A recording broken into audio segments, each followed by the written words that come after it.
Baik, selamat pagi Bapak, Ibu dosen dan teman-teman semua. Kami dari kelompok 14 akan mempresentasikan hasil diskusi kami dengan berjudul mewujudkan loyalitas pelanggan. Yang pertama, retensi pelanggan. Pada hakikatnya, tujuan utama setiap bisnis adalah menciptakan dan mempertahankan pelanggan. Ironisnya, dalam praktik banyak perusahaan, organisasi jasa yang jauh mengutamakan penciptaan pelanggan baru daripada retensi pelanggan yang sudah ada. Menurut penelitian Clancy dan Sulham 1994, fokus semacam ini keliru besar karena semata-mata berorientasi jangka pendek dan merupakan apa yang mereka sebut dead wish predicts. Hasil riset mereka terhadap berjumlah kategori produk menunjukkan bahwa biaya pertahankan seorang pelanggan saat ini beberapa kali hanya sebesar 25% dari biaya mendapatkan seorang pelanggan yang baru. Yang berikut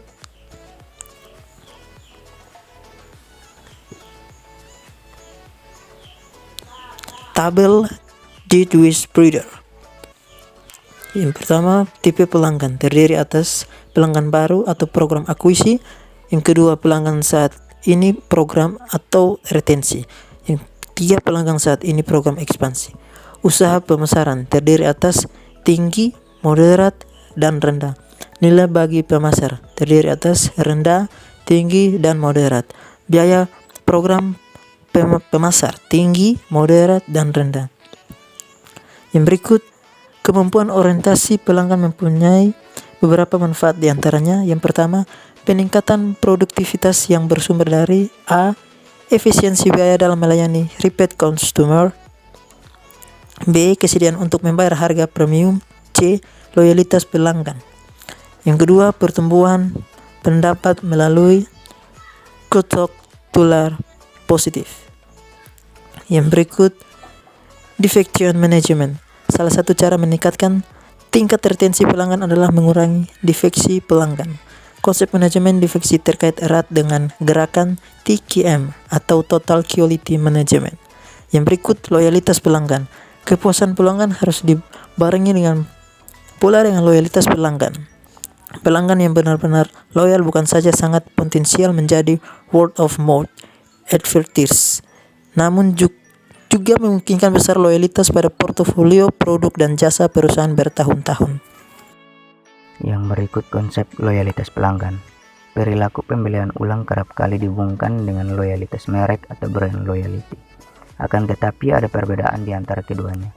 Bila loyalitas merek mencerminkan komitmen psikologis terhadap tertentu, maka perilaku pembelian ulang semata-mata menyangkur pembelian merek tertentu yang sama secara berulang kali, atau bisa dikarenakan memang hanya satu-satunya merek yang tersedia, merek termula, dan sebagainya.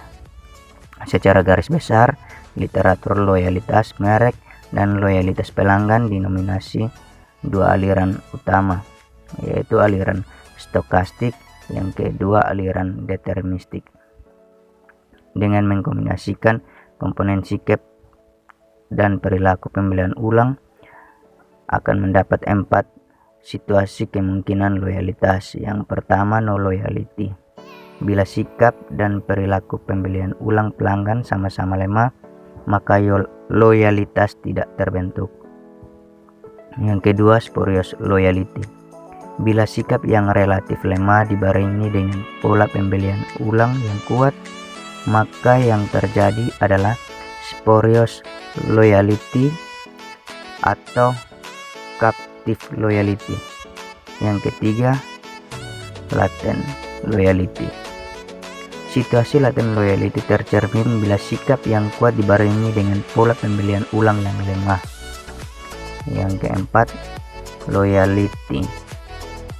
Situasi ini merupakan situasi ideal yang paling diharapkan para pemasar, di mana konsumen bersikap sportif terhadap jasa atau penyediaan jasa bersangkutan dan disertai pola pembelian ulang yang konsisten.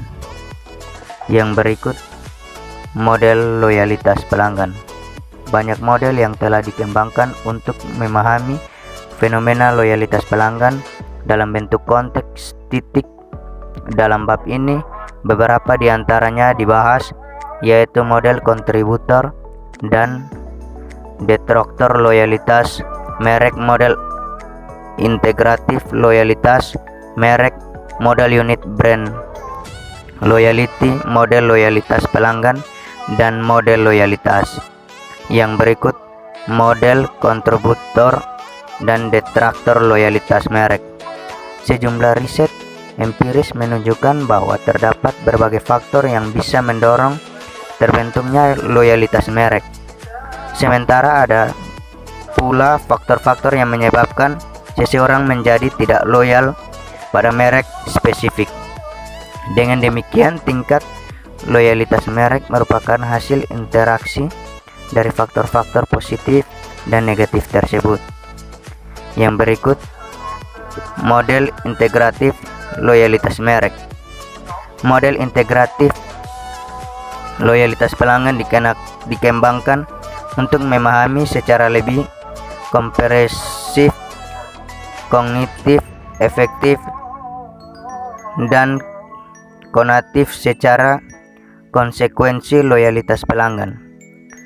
Model ini mengkonseptualisasikan loyalitas pelanggan sebagai relasi antara sikap relatif terhadap suatu entitas, merek, jasa, atau layanan, atau tokoh. Yang berikut model unit brand loyalty. Konsep ini menegaskan bahwa unit brand loyalty terbentuk dalam waktu pembelian spesifik dan terdiri atas 3 elemen utama: sikap terhadap pembelian, sikap terhadap perilaku pembelian, norma subjektif, dan perilaku pembelian. Setiap elemen ini mendorong konsumen untuk loyal atau tidak loyal. Model loyalitas pelanggan. Riset Fournier 1997 dan Fournier 1998 menunjukkan bahwa pelanggan yang loyal menjalin relasi khusus dengan merek-merek tertentu. Kendati demikian, mode 1 dikritik dinilai tidak aplikatif untuk memahami perilaku pembelian merek-merek berisiko rendah dan bersaing. Pembelian inklusif bersituasi perilaku pencarian variasi. Customer Relationship Management. Konsumen masa kini semakin sulit dipuaskan. Oleh karena itu, selama dekade 1990-an dan awal 2000-an, banyak perusahaan besar, terutama perusahaan multinasional, yang menginstalasi sistem ERP, Enterprise Resource Planning. Sistem semacam itu memungkinkan perusahaan untuk mengelola semua operasinya, seperti keuangan, sumber daya manusia, pemasaran, dan pemenuhan pesanan, dengan menggunakan basis data komparat yang terintegrasi. Relationship marketing. Istilah relasi atau hubungan relationship mengandung berbagai konotasi.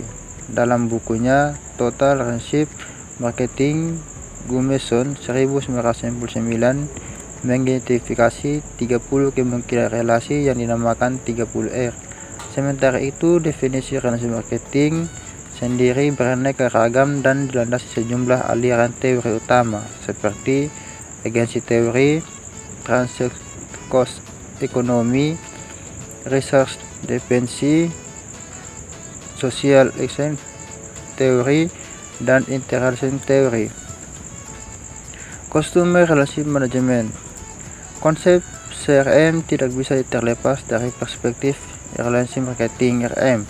Menurut dikutip dalam Capai, 2000 P29, relationship marketing adalah aplikasi pengaturan terkini mengenai para bagian individu secara konsisten untuk keperluan perencanaan produk dan jasa yang dikomunikasikan secara interaktif dalam rangka pengembangan hubungan jangka panjang berkesinambungan yang saling menguntungkan. Customer Equity. Istilah Customer Equity pertama kali dicetuskan dalam sebuah artikel dari Harvard Business Review berjudul Manage Marketing by the Consumer yang ditulis oleh Brick dan Icon pada tahun 1996.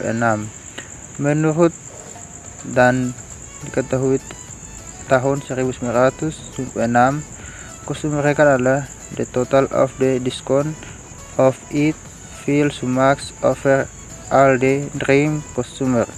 Asumsi dasar consumer equity adalah bahwa pelanggan merupakan aset finansial yang harus diukur, dikelola, dan dimaksimalkan oleh setiap perusahaan atau organisasi, sama halnya dengan aset-aset lainnya. Kesimpulan, retensi pelanggan sangat krusial bagi setiap perusahaan karena berdampak positif terhadap peningkatan produktivitas dan pertumbuhan pendapatan. Salah satu aspek yang relevan dengan upaya meningkatkan retensi pelanggan, kemampuan penyedia jasa dalam memahami biaya beralih pemasok jasa yang meliputi prosedural, finansial, dan relationship switching cost. Selain itu, penyedia jasa juga harus berusaha menekan deteksi pelanggan melalui berbagai usaha, diantaranya partisipasi aktif, manajemen puncak, pelatihan, sistem intensif yang dikaitkan dengan deteksi pelanggan, dan penciptaan switching barrier. Sekian dan terima kasih.